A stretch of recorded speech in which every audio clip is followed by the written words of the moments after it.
Episode 6, A Family of Diesel and Steam.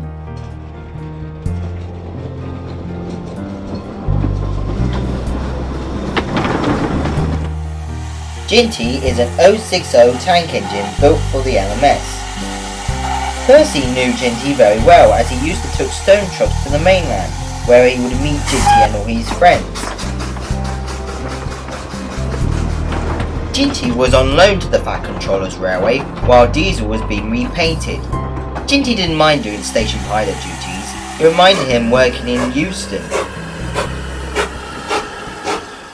One afternoon, he was chatting to James when Class 40 passed by with the express mail. "Hello," he said. "Oh, that Diesel," said James. "I knew he's part of the Fat Controllers Railway now, but I still don't trust him."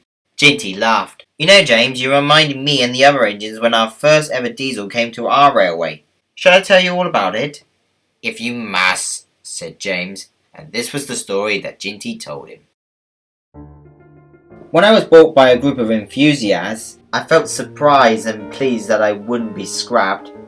I was even more surprised at what they did next. Instead of touching up the old British Railways livery, I was painted into LMS Crimson Lake. It was a very nice livery. I remember seeing engines like Jubilees, Royal Scots, Princesses and Duchesses wearing this livery, but never a Jinty. I asked them why they repainted me into this livery.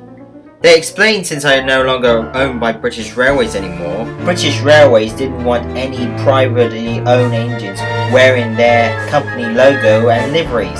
I smiled. I totally understand. After when I was repainted, I was put on doing breakdown specials.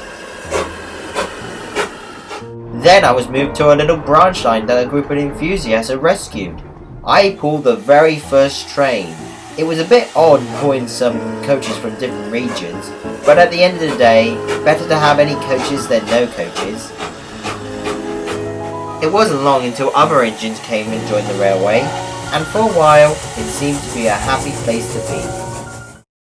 One day, during the late 90s, a DMU arrived at our sheds. "Hello," he said. "I've come to help. It was very nice of these volunteers that rescued," but before he could finish his sentence, we blew steam at him and told him to get out! Get out! You're not welcome in our sheds! Get out, you dirty beasts! Diesel felt very defenseless and scuttled away. "Those diesels are the devils of us," said a 4MT tank, who was named Max.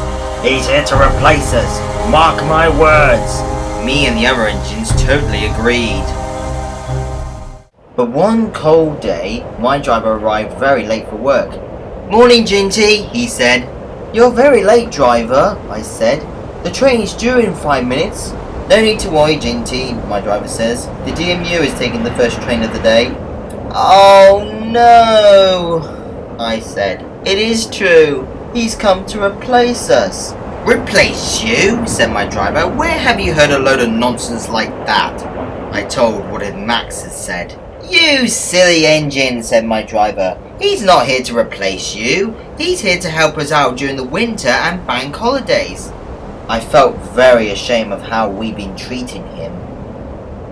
Later that day, I tried to apologize to him. At first, he didn't want to accept it, but eventually, he did. He explained how lucky he was to be saved.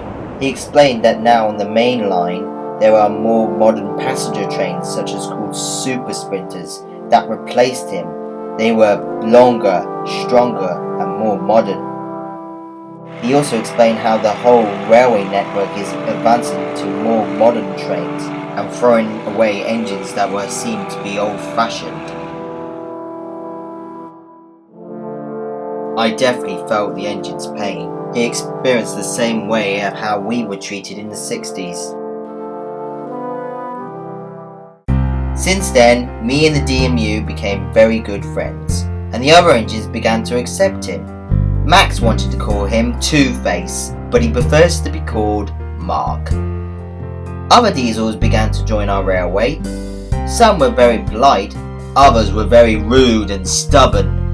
But in the end, we ended up as a family of Diesel and Steve.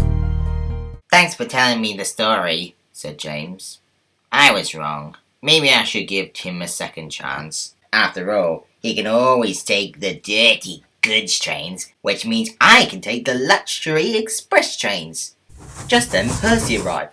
Oh, there you are, James. The Fat Controller's looking for you. He's got a goods train waiting for you. That's just great, said James. Class 40 takes the express mail, and I have to take a goods train. It's just disgusting. Blech! And it's so not funny. Ha ha ha! Percy and Jinty just smiled.